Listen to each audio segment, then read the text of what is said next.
Hey, what up everyone? I'm Sinnycool and this is Gems of 4.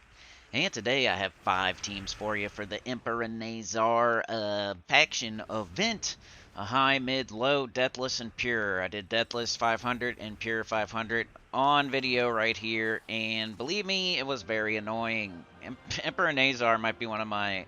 It's got to be top 3 most annoying factions to do, and it's not even hard, it's just annoying.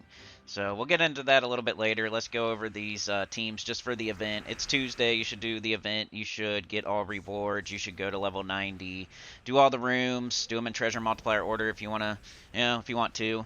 But yeah, here's the low level team. We got, I think it was Clockwork Sphinx, Golden Cog, Satite Warrior, and Harpy Mage. So no mythic, no legendary. Doing like the Rowan thing, but with Satite Warrior.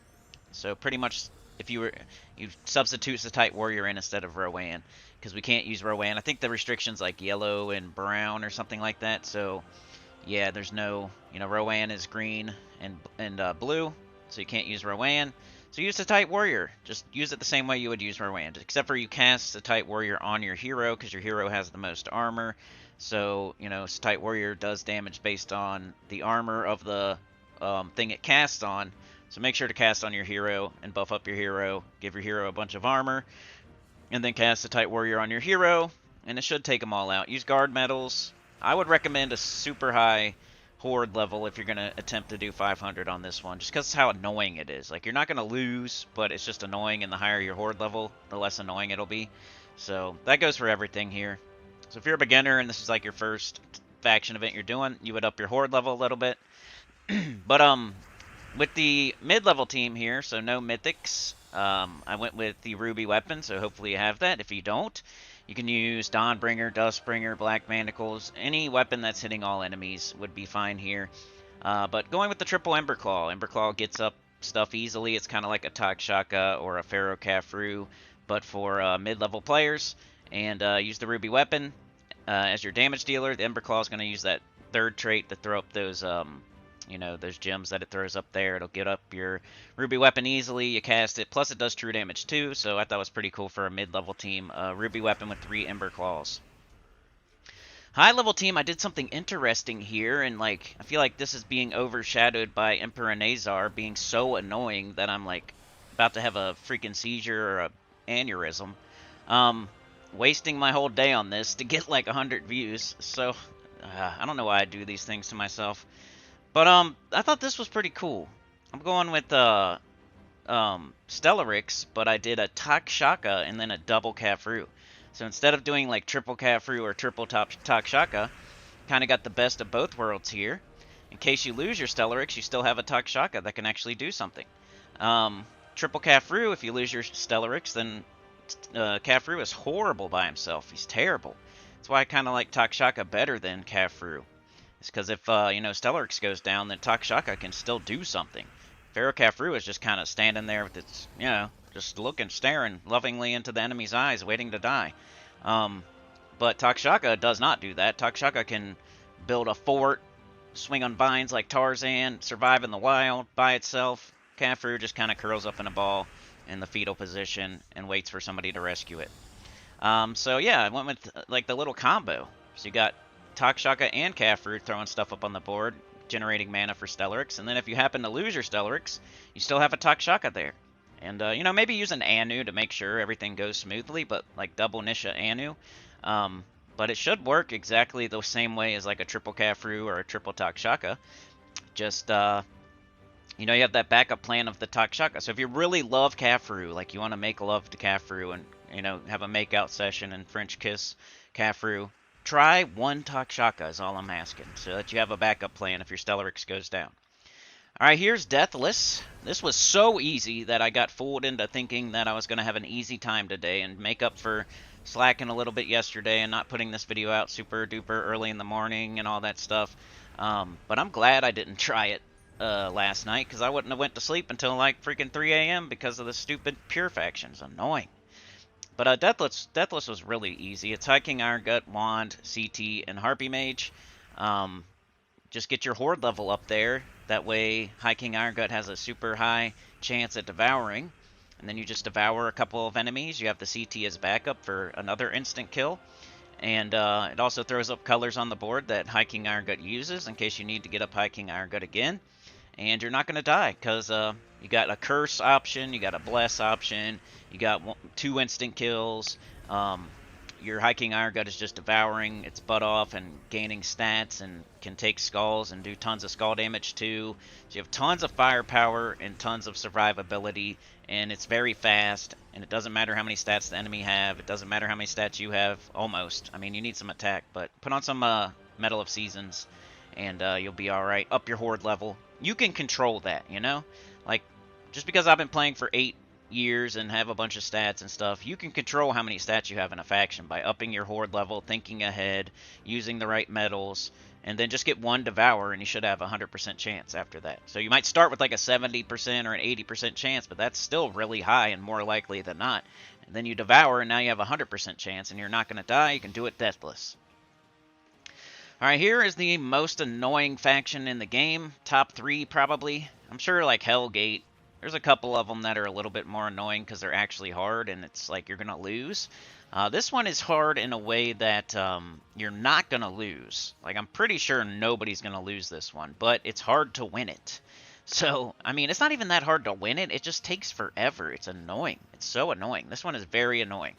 So just know that you should probably up your horde level to, like, I went to 177. I beat it on 155, right? And then I was redoing it today to help y'all out, the 100 or 200 of y'all that might watch this. Probably getting less and less as I am later and later on putting it out. But, you know, so I tried to do it again here, and it was really annoying. Like, I wasn't losing, but I just couldn't win either. So, kept trying and trying and trying. And it was just taking forever. I keep retreating and retrying different teams. Like, I tried pretty much every combination. But this was the one that ended up working for me. It's that Kobold Knight, I think its name is. Let me double check. Yeah, it's Kobold Knight. And this is in 2x speed, by the way, because this last fight took like 30 minutes. And I don't want to make y'all sit through 30 minutes. I'd rather put it in 2x speed, and you can just trust me or whatever here that I beat it. But yeah, it's in 2x speed, just by the way. So Kobold Knight, Emperor, whatever her name is, Emperina, whatever. You know who she is. I'm going to go look at it again. Emperinazar. So the whole thing here is that you got 2 Emperinazar, so you're never going to lose because you always got to summon, right? And then people will say, like, her third trait will give you some magic to build up the Kobold Knight, so then you can do a bunch of damage with your Kobold Knight by getting extra turns and, you know, adding magic to the Kobold Knight. And then, you know, but that's a bunch of hooey and baloney. And it does work eventually, but it's, you know, that should come with a caveat for sure. Like, this works, but it takes freaking forever, and you're going to have an aneurysm and a seizure, and you're going to be annoyed. And you should up your horde level to the moon. That should be the caveat you got to say when you're recommending this team here. Because you have no way to do extra turns. So you're like, you know? So you're at the game's mercy as to whether or not you get extra turns. So you're going to get extra turns very slowly. Right? And you're going to kill the enemy very slowly. But, you know, the whole idea is you're not going to lose. You're going to win eventually. It's just like, how much patience do you have? Are you going to sit in there and actually, you know, keep going and going and going and going and going until you finally win?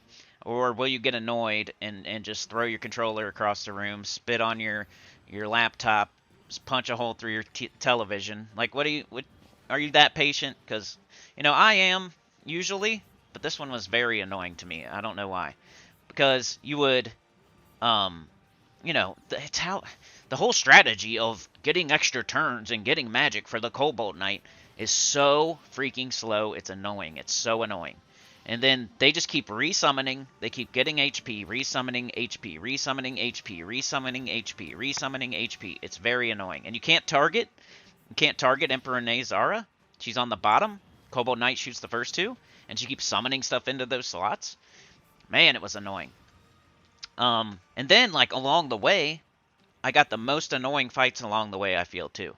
I kept getting, like, stuff with spell armor, stuff with summoning, stuff, like, it just was the most, stuff that would steal my mana and web and stuff like that on the way to the final fight. I kept getting annoying fights. Like, it was annoying, compounding, annoying, compounding, annoying, like Emperinazar. So the only tips I can give you here are up your horde level to the moon. That'll take so much stress off of you. You know, that would be my #1 tip for this place. Just as high as you can go. That'll make it, you'll have less stress. You know, put it on 200 if you can. Put it on 300 if you can. Whatever you want to do. 177 and up is what I would recommend.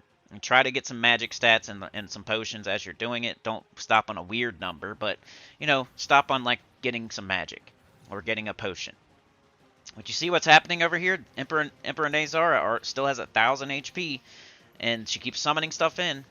I'm building my magic over here, but it's building so slow. Like, the most I was hitting for, I think, was like 180 damage or something like that, which was never one-shotting anything. And by the time I would kill down to Emperinazar, she would summon again. You know what I mean?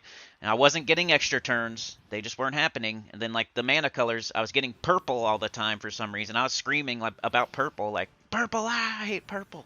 You know? I was saying every word. I'm glad I didn't do this on stream, because I was saying every word in the book at this faction. So, yeah, Kobold Knight, Emperinazar. You're not going to lose, but it's super hard to win. The tips I can give, make sure you keep your Kobold Knight alive there. So one thing I was doing was, you know, I would get up Emperinazar, right? And I would save it until I lost a troop. If I had 2 Emperinazaras up, I would cast one to keep my HP up. If I only had 1 Emperinazara, I wouldn't cast it until I got the second one up. You know?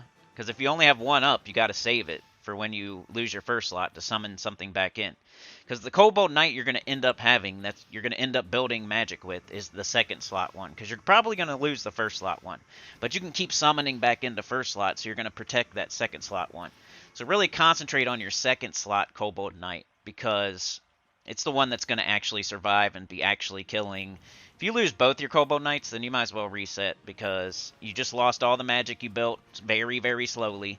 It's kind of like doing a cheese method on on Elden Ring. I did this cheese method with this the fire giant guy, and it was like poisoning it, and it would take freaking forever, and he could kill me in 1 hit.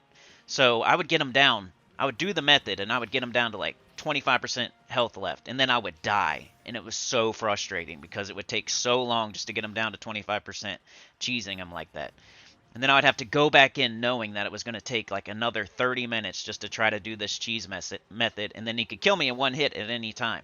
And then, like, you know, I'd get him down to 20%, and then he would kill me, and I'm like, oh no, I have to do this super slow method again, and he can still kill me in 1 hit.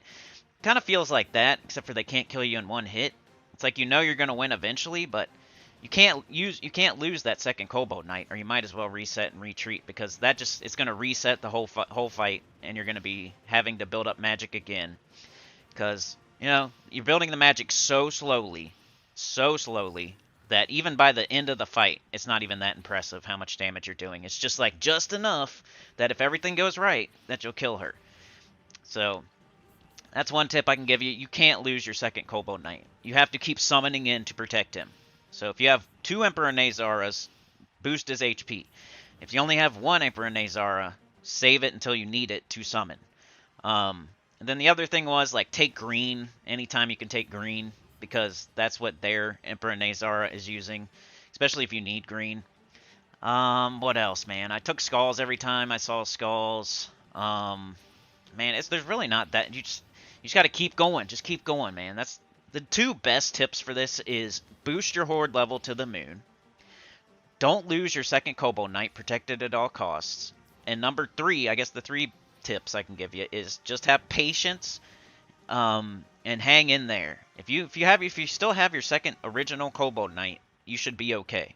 You know, that you started this fight with. Because it doesn't matter if you build his magic beforehand, because it goes away in between fights. But if you have your original second Kobold Knight from the beginning of the fight, then you should be alright, and you should win. But here I beat it. Pure 500, bang, down. Second time I've done that. Good luck. Be patient. Make sure you get extra turns. Double Kobold Knight, double Emperinazara. Yeah, just hang in there. You won't lose, but it's hard to win. Like, share, subscribe, consider joining. Helps a lot. Check out below, and I'll see you next time. Peace.